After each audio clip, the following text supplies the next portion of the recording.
कढ़ी चावल बांटने वाली चुड़ैल। जौनपुर नाम का एक गांव था जहां मई जून की दोपहरी में भयानक लू चला करती थी। गांव के लोग दोपहर में घर से बाहर नहीं निकला करते थे और न ही कोई अपने बच्चों को घर से बाहर भेजता था। दोपहर को घर से बाहर ना जाने का कारण केवल लू नहीं था। गांव के बीच में एक छोटा सा जंगल था। उस जंगल में दोपहर के समय एक चुड़ैल भगोना लेकर खड़ी होती थी और जंगल से कोई गुजरता तो चुड़ैल उसे कढ़ी चावल खाने को देती। जो भी चुड़ैल के कढ़ी चावल खा लेता उसे भयानक भूख लगती। चुड़ैल उस पर हावी हो जाती और फिर वो अपनी मनमाने काम कराती। गांव में सुमन नाम की एक लड़की अपनी भाभी और भैया के साथ रहती थी। सुमन को जब भी घर के कामों से फुर्सत मिलती तो वो अपने पड़ोस में रहने वाली मीना के घर पहुंच जाती और बातें करने लगती। आज जब दोपहर में 2 बजे सुमन घर लौटी तो उसकी भाभी उसे डांटने लगी। सुमन, तुमसे कितनी बार मना किया है कि दिन दोपहरी घर से बाहर मत जाया करो। तुम्हें पता नहीं क्या, यादव जी की लड़की को चुड़ैल ने कढ़ी चावल खिला दिए थे। तब से उसके घर में रोजाना कुछ न कुछ अजीब हो रहा है। कभी कोई जानवर मरा मिलता है तो कभी कोई पक्षी। रात में अजीब आवाजें सुनाई देती हैं। अब उनकी लड़की इंसान का खून पीने की मांग कर रही है, इसलिए धोखे से भी दोपहर में घर के बाहर ना जाया करो। भाभी, मैं इतनी पागल थोड़ी हूँ कि चुड़ैल मुझे अपनी कढ़ी चावल खिलाएगी और मैं खा लूंगी। मेरे अंदर भी तो बुद्धि है या नहीं। चुड़ैल के कढ़ी चावलों में से एक अजीब सी खुशबू आती है। खुशबू को सूंघकर इंसान को तेजी से भूख लगती है और वो कुछ भी खाने के लिए पागल हो जाता है, यहाँ तक कि इंसान का मांस भी। इसलिए कह रही हूँ, दोपहर में घर से बाहर मत जाना। सुमन बड़ी हो रही थी और उसे बिल्कुल पसंद नहीं था कि उसकी भाभी कहीं आने जाने के लिए उसे रोके या टोके। सुमन की सहेली मीना की शादी तय हो चुकी थी। मीना को हल्दी लगने वाले दिन सुमन सुबह ही घर से चली गई।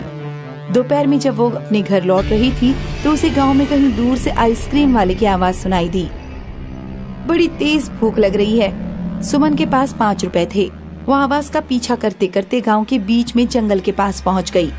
भयानक लू चल रही थी और दोपहर में दूर दूर तक कोई नहीं था। ये आइसक्रीम वाला कहाँ चला गया? तभी सुमन की नाक में किसी स्वादिष्ट पकवान की महक आई। सुमन उस महक के साथ खींचती चली गई। चुड़ैल कढ़ी चावल का भगोना लिए तैयार खड़ी थी। बोल छोरी, तुझे भूख लग रही है क्या? हाँ, मुझे बहुत तेज भूख लग रही है। कुछ भी खाने को हो तो दे दो। ले, मेरे कढ़ी चावल खा। इतने स्वादिष्ट कढ़ी चावल तूने अपनी जिंदगी में कभी नहीं खाए होंगे। सुमन ने चुड़ैल के कढ़ी चावल खाने शुरू कर दिए। चुड़ैल उसकी थाली में कढ़ी चावल परोसती गई और सुमन उन्हें खाती गई। जब सुमन का पेट भर गया तब चुड़ैल सुमन के शरीर में प्रवेश कर गई। सुमन घर पहुंची तो उसकी भाभी उसका इंतजार कर रही थी। मीना के घर से अब आने का समय मिला है तुझे सुमन। तुम अपना मुंह बंद रखो। इतनी कड़क आवाज सुनकर सुमन की भाभी को बहुत अजीब लगा। शाम को जब सुमन के भैया घर वापस लौटे तो भाभी ने उन्हें सारी बात नहीं बताई। अब वो बड़ी हो गई है तो उसे घर के बाहर जाने पर हमेशा टोका मत करो। बड़ी हो गई है तो क्या हुआ? माँ की तरह पाला है मैंने उसे। मैं उसके भले के लिए ही तो कहती हूँ। मैं समझता हूँ तुम उसके भले के लिए कहती हो, लेकिन बड़े बच्चों को आजादी चाहिए होती है। रात में भाभी और भैया की अचानक नींद खुल गई। उनकी छत से अजीब आवाजें आ रही थी, जैसे उनकी छत पर कोई कुछ ठोक रहा हो। भैया और भाभी ने सुमन की चारपाई की तरफ देखा। सुमन अपनी चारपाई पर नहीं थी। निर्मला, जरा छत पर तो जाना। क्या सुमन छत पर कुछ ठोक रही है? भाभी छत पर पहुंची तो भाभी का मुंह सूख गया। पूरी छत पर मरे हुए चमगादड़ और उनका खून फैला हुआ था। सुमन चमगादड़ खाने में लगी हुई थी। छी छी सुमन, ये क्या कर रही हो? इतने चमगादड़ तुम कहाँ से ले आई सुमन? बहुत भूख लग रही है, तुझे भी खाऊंगी। सुमन ने भाभी का गला पकड़ लिया। भाभी ने तेजी से सुमन का हाथ झटका और सीधे नीचे भागी। छत पर चलकर जरा देखना तो, सुमन को क्या हो गया है? सुमन के भाई ऊपर पहुँचे और जबरदस्ती सुमन को खींचकर नीचे लेकर आए। मुझे छोड़ दो, मुझे बहुत भूख लग रही है। लगता है इसने चुड़ैल के कढ़ी चावल खा लिए हैं, तभी इसे इतनी ज्यादा भूख लग रही है। हमें इसको बांधना होगा वरना इसके हाथ पैर नहीं रुकेंगे। इससे पहले कि सुमन के भाई उसे बांध पाते, सुमन ने अपने भाई को जोर से धक्का दे दिया। भाई का सिर नल से जा लगा और वे बेहोश हो गए। सुमन ने घर में दौड़ रहे एक चूहे को पकड़ लिया और उसे खाने लगी। भाभी बहुत घबरा गई और घर से बाहर मदद के लिए भागी। गांव में कैलाश नाम का एक भगत रहता था जो भूत प्रेत और टूना टोटका में विशेषज्ञ था। निर्मला भागकर सीधे कैलाश के घर पहुंची। भगत जी, दरवाजा खोलिए। क्या हुआ निर्मला, इतनी रात को मेरे पास क्यों आई हो? भगत जी, मेरी ननद पर चुड़ैल चढ़ गई है। उसने मेरे पति को घायल कर दिया है। जल्दी चलिए, कहीं कुछ अनहोनी न हो जाए। भगत ने एक उस्तरा उठाया और निर्मला के साथ चल दिया। भगत जी, आप अपने साथ उस्तरा लेकर क्यों आए हैं? क्योंकि चुड़ैल की शक्ति उसके बालों में होती है। निर्मला और भगत जब घर पहुँचे तो उन्होंने देखा कि घर के अंदर चूहों का ढेर लगा हुआ है। सुमन बेहोश पड़े अपने भाई की तरफ हंसिया लेकर बढ़ रही थी। तभी भगत ने पीछे से सुमन के बाल पकड़ लिए। बाल पकड़ते ही चुड़ैल भगत के कब्जे में आ गई। भगत ने उस तरह से सुमन के सारे बाल उतार दिए और उसे गंजा कर दिया। जब सुमन सामान्य हो गई, निर्मला पानी के छींटे मारकर अपने पति को होश में ले आई। क्या हुआ भाभी भैया, मेरे बाल क्यों काट दिए और ये भगत जी घर पर क्यों आए हैं? तुमने चुड़ैल के कढ़ी चावल खा लिए थे इसलिए ये सब हुआ है। मैं ऐसे बिना बालों के नहीं रह सकती। अब बाल जब तक बड़े ना हो तब तक इंतजार करना पड़ेगा और वहाँ जाकर कढ़ी चावल खाओ। मैं तो मना कर कर के थक गई। दोपहर में घर से बाहर कभी न जाना, अब भुगतो। उस दिन के बाद सुमन ने कान पकड़ लिए कि वो दोपहर में किसी भी कारण घर से बाहर नहीं जाएगी। पंचमढ़ी एक ऐसा पर्यटक स्थल है जहां 12 महीने सैलानियों की भीड़ लगी रहती है। यहाँ एक से बढ़कर एक शानदार होटल हैं। इन्हीं में सेठ दीनानाथ का मयूरी होटल भी है। होटल के सामने सुल्तान का एक छोटा सा ढाबा है जहां सुल्तान कबाब पाव बेचकर अपना घर चलाता है। दीनानाथ इस ढाबे को हर हाल में अपने होटल के सामने से हटाना चाहता है, लेकिन वो ढाबा हटाने में सफल नहीं हुआ। इसी बीच सुल्तान की एक एक्सीडेंट में मौत हो जाती है। सुल्तान की मौत से उसका परिवार परेशानी और दुख में आ जाता है। आप हमें मझधार में छोड़कर चले गए, अब ये घर कैसे चलेगा? बेटे की परवरिश कौन करेगा? पापा कबाब पाव बेचकर घर चलाते थे, अब मैं दुकान पर बैठूंगा। नहीं बेटा, तुम्हें ये सब करने की जरूरत नहीं है। अभी मैं जिंदा हूँ, मैं ढाबा चलाऊंगी। कल से मैं कबाब पाव बेचूंगी। सुल्तान का ढाबा 3 दिन के बाद फिर खुलता है और ढाबे में कबाब पाव बनकर बिकने लगते हैं। ग्राहकों में एक गुंडा है जो दीनानाथ का भेजा हुआ है। ये गुंडा ढाबे में तोड़फोड़ करने लगता है। हिना उस गुंडे को रोकने की कोशिश करती है। अरे तुम ये क्या कर रहे हो? कौन हो तुम? मेरा ढाबा क्यों तोड़ रहे हो? तुम अपना ढाबा यहाँ से हटा लो, ये होटल के सामने अच्छा नहीं लगता। दीनानाथ का गुंडा ढाबे में तोड़फोड़ करने लगता है। अचानक डरी हुई हिना में ताकत आ जाती है और वो गुंडे का मुकाबला करती है और उसे मारकर भगाती है। सेठ दीनानाथ जो अपनी गाड़ी में छुपकर बैठा है, ये देखकर हैरान होता है। दीनानाथ के गुंडों की अक्ल ठिकाने लगाकर हिना अपने घर आती है।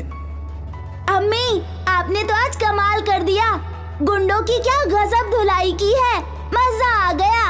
मुझे तो ऐसा लग रहा था जैसे किसी फिल्म की हीरोइन विलन को पीट रही हो। हाँ बेटा, मैं भी ये सोचकर हैरान हूँ कि उस समय मेरे पास इतनी ताकत कहाँ से आ गई।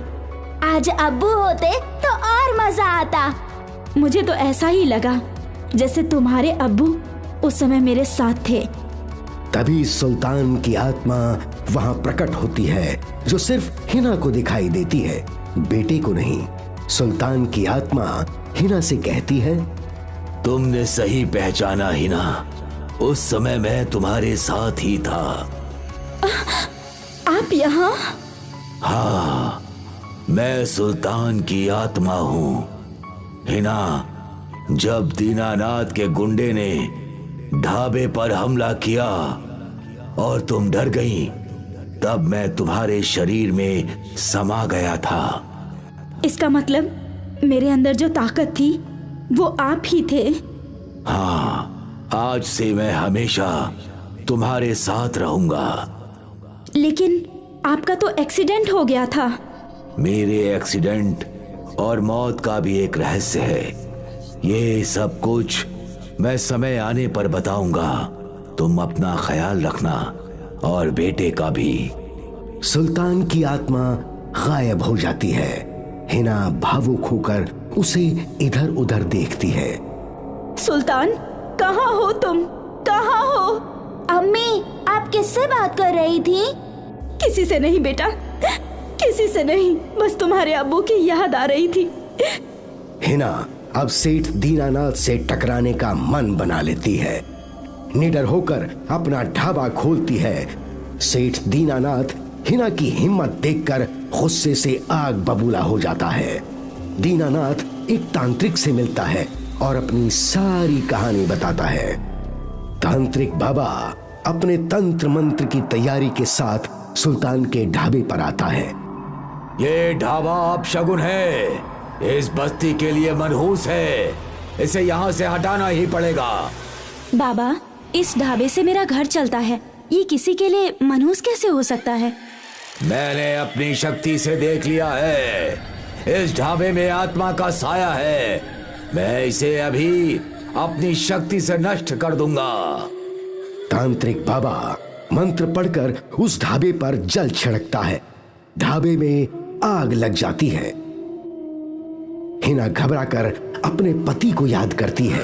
पति की आत्मा प्रकट होकर ढाबे की आग बुझाती है। तांत्रिक आत्मा को देखकर तुरंत उस पर जल छिड़कता है।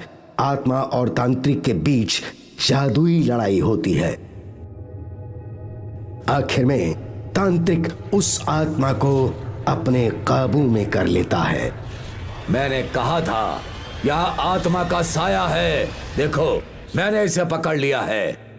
मुझे इंसान से आत्मा सेठ दीनानाथ ने बनाया है। क्या मतलब? मेरा ढाबा सेठ दीनानाथ की आंखों में शुरू से ही खटक रहा था।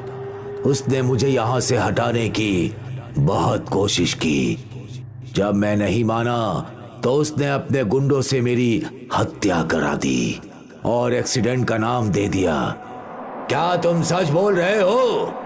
तांत्रिक, मैं अपने बच्चों की कसम खाकर कहता हूं कि दीनानाथ ने मुझे मारा है। फिर भी तुम मुझे झूठा समझते हो तो मेरे ढाबे को उजाड़ दो, लेकिन उससे पहले तुम्हें मेरी पत्नी और बेटे की हत्या करनी होगी, क्योंकि इस ढाबे के उजड़ने के बाद उनका जीवन भी उजड़ जाएगा। दीनानाथ ने मुझे अंधेरे में रखा है। मैं किसी निर्दोष को नहीं मार सकता, चाहे वो आत्मा ही क्यों ना हो। क्या सचमुच तुम मेरे ढाबे का नुकसान नहीं करोगे? नहीं, आज से मैं तुम्हारे ढाबे की रक्षा करूंगा। अब तुम्हारी पत्नी निश्चिंत होकर यहाँ कबाब पाव बेच सकती है। शुक्रिया बाबा, एक आत्मा का दर्द समझने के लिए आपका शुक्रिया। तांत्रिक बाबा सुल्तान के ढाबे की रक्षा का आश्वासन देकर वहां से चला जाता है। तांत्रिक बाबा के आशीर्वाद और गांव वालों के सहयोग से सुल्तान का ढाबा पहले से ज्यादा चलने लगता है। सुल्तान की आत्मा का रहस्य खुल जाता है, इसलिए अब ये ढाबा भूत के कबाब पाव के नाम से मशहूर हो जाता है। दूर दूर से लोग भूत के कबाब पाव खाने आने लगते हैं। भूत के कबाब पाव अब पचमढ़ी की पहचान बन जाते हैं। देर रात का वक्त है। पुलिस स्टेशन में इंस्पेक्टर्स और कांस्टेबल्स के अलावा अब कोई नहीं है। सब लोग एक शांत रात काटने का इंतजार कर रहे हैं, लेकिन रात का तकाजा कुछ और ही है। इंस्पेक्टर साहब, हवलदार, बचाओ हमें, हमें बचाओ, हॉस्पिटल लेके जाओ हमें अभी। बचाओ। अरे ये क्या, कौन है ये दोनों? हमें बचाओ, हम अपने सारे गुनाह कबूल करते हैं, लेकिन हमें बचाओ। इंस्पेक्टर और दूसरे पुलिस ऑफिसर उनको देखकर हक्का बक्का रह जाते हैं। ऐसे तो सिर्फ फिल्मों में ही होता था, कि गुनहगार खुद बोले कि मुझे जेल में डाल दो। इंस्पेक्टर ने बोला, क्या बकवास कर रहे हो? कौन हो तुम और तुम्हें हुआ क्या है? हवलदार, जल्दी से हॉस्पिटल फोन करो, जीप निकालो, बोलो कि हम आ रहे हैं। इंस्पेक्टर, हमें जेल में डाल दो, हम बेल पर छूट जाएंगे। हाँ, हम बेल पर छूट जाएंगे, बस हमें जेल में डाल दो, हमें सरकारी खर्चे पर एम्स भेज दो। उन दोनों की बात सुनकर इंस्पेक्टर और हवलदार को कुछ सूझ नहीं रहा था। वो उन दोनों को देखते ही रह गया। इंस्पेक्टर! संजू और राजू दोनों इंस्पेक्टर के पैरों पर फिर से गिर जाते हैं, लेकिन इस बार उठते नहीं हैं।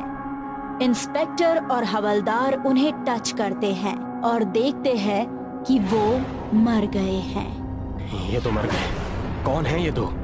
और इन्हें अगर कुछ तकलीफ थी तो अस्पताल क्यों नहीं ले गए? यहाँ क्यों आए? ये देख पुलिस स्टेशन में सब लोग बहुत चक्के से रह गए थे। आखिर कोई खुद पुलिस स्टेशन में आकर अपना गुनाह क्यों कबूल करेगा? साहब, ये तो संजू और ये राजू लगता है। अभी 2 महीने पहले तो हमने इन्हें पकड़ा था, बेल पे थे दोनों, वो आर्मी ऑफिसर के घर की चोरी के मामले में। उसका प्रेशर तो मुझे आज भी याद है। अच्छा हुआ वो ऑफिसर बच गया, वरना इन लोगों ने तो कोई कसर नहीं छोड़ी थी उस भले आदमी की तेरवी होने के लिए। अब खड़े खड़े मेरा मुंह क्या देख रहे हो? जाओ, जाके हॉस्पिटल को खबर दो। इन लोगों ने जीते जी तो नाक में दम कर रखा था, अब मर के क्या करतब करेंगे क्या पता। रात को जो पुलिस स्टेशन में हुआ उससे इंस्पेक्टर चकित तो था, लेकिन उसे जो हॉस्पिटल में डॉक्टर ने बताया उससे तो उसका माथा ही ठनक गया। आपके गुनहगारों की मौत ट्रूली शॉकिंग है। ना मैंने ऐसी मौत कभी देखी है और शायद ही मैं फिर से कभी देखूंगा। क्या मतलब डॉक्टर साहब? इनकी मौत मांस खाने से हुई है। ऐसा वैसा मांस नहीं, इंसानी मांस, और वो भी कच्चा। क्या? कच्चा इंसानी मांस? ऐसा कैसे हो सकता है? You mean cannibals? जी हाँ, लेकिन ऐसा लगता है कि इन्होंने पहली बार कच्चा मांस खाया था। इंसानी मांस तो दूर की बात है, फॉरेंसिक रिपोर्ट्स बताती हैं कि ये दोनों शॉक और हार्ट अटैक से मरे हैं। हो सकता है कि कच्चा इंसानी मांस खाने से इनको शॉक लगा हो। डॉक्टर प्लीज, जब तक हम इसकी पूरी तरह से तहकीकात नहीं कर लेते किसी को डिस्क्लोज मत करो।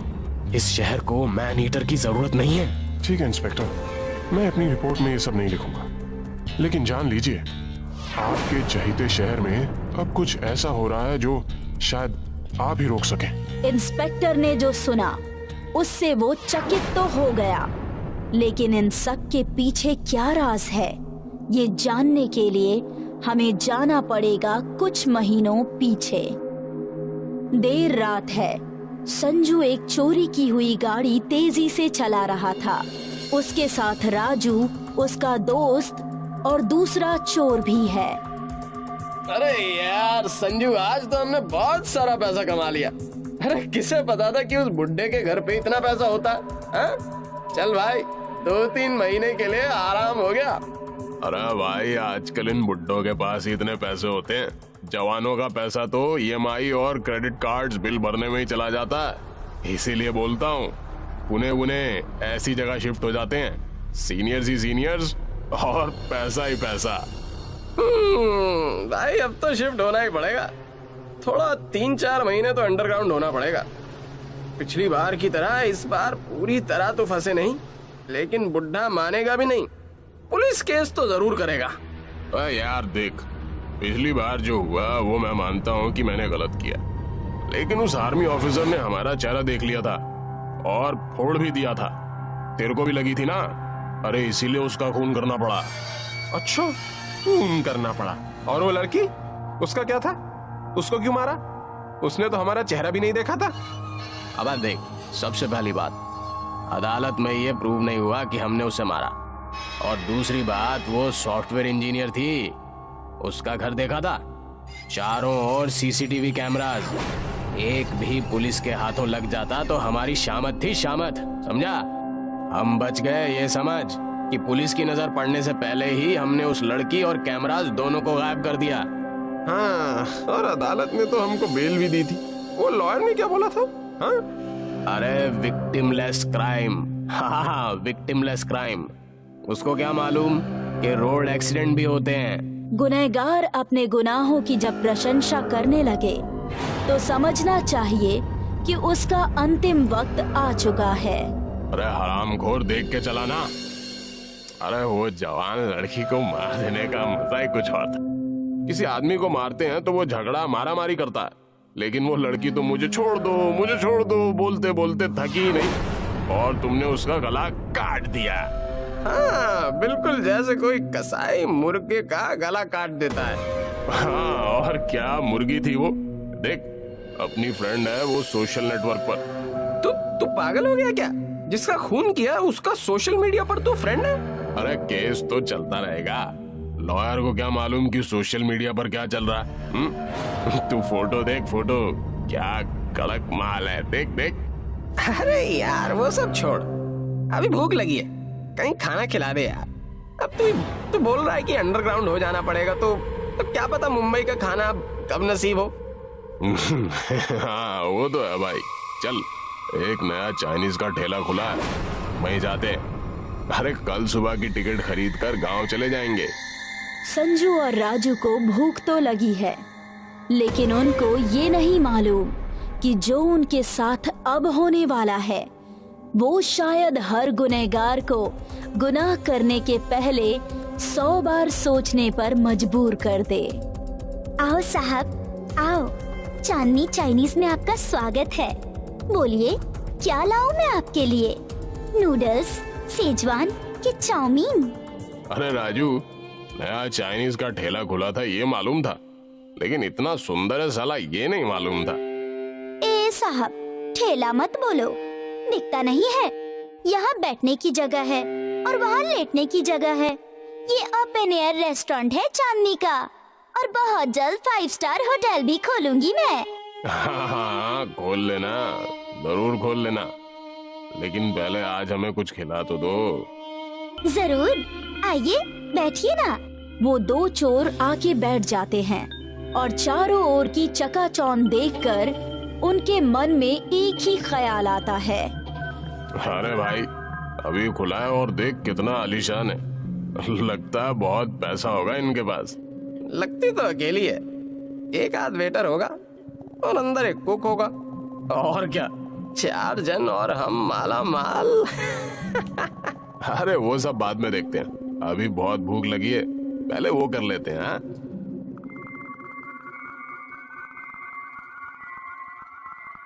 आपकी चॉइस तो हमें बाद में मालूम पड़ेगी, पहले ये हमारी कॉम्प्लीमेंट्री डिश तो टेस्ट कीजिए। खाइए जनाब, ये है हमारा फेमस चाउमीन, और बताइए कि आपको कैसा लगा ये डिश।